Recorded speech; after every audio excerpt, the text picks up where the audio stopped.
បាទជំរាបសួរបងប្អូនទាំងអស់គ្នាក្នុងថ្ងៃនេះដែរគឺការមកទស្សនានៅសួនគេហៅថាសួន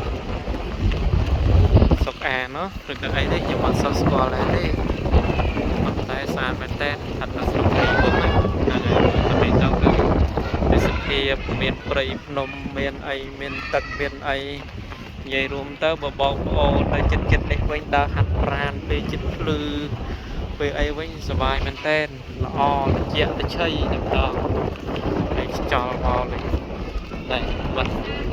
ចាញ់ទៅមុខវាំងទេហ្នឹងហើយមិនចាញ់ទៅមុខវាំងទេមុខវាំងខ្យល់ហើយ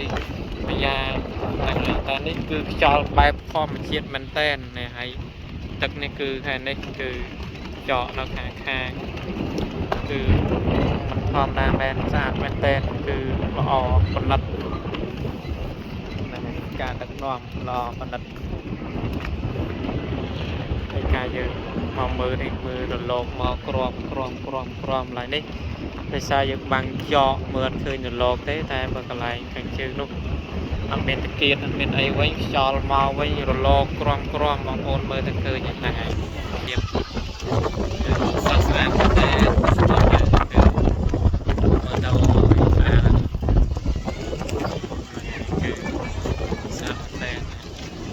lại đấy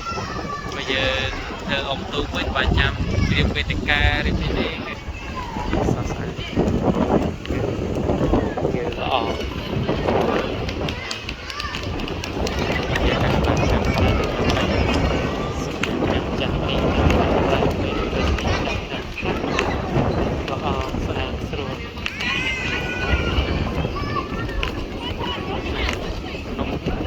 lách nôm om song khang cái này cái tập nôm anh ốp nôm nó ngay nè tớ bình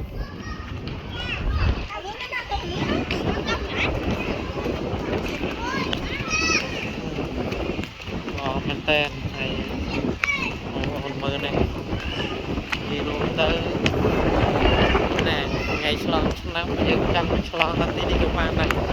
xuống đây ngồi đây người biết lơ biết ai ôi này bắt trà sạch mẹ tàn này mẹ tàn này màu những ai bằng quay ấy xa bàn này nhé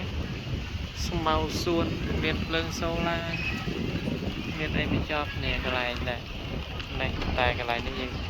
có thể toàn hai tiếng các bạn bạn hai rồi chị rồi thì ba hai mà rồi chị rồi ba máu mưa bị cá mất hơi đấy mình hợp đàn lên cái sắp na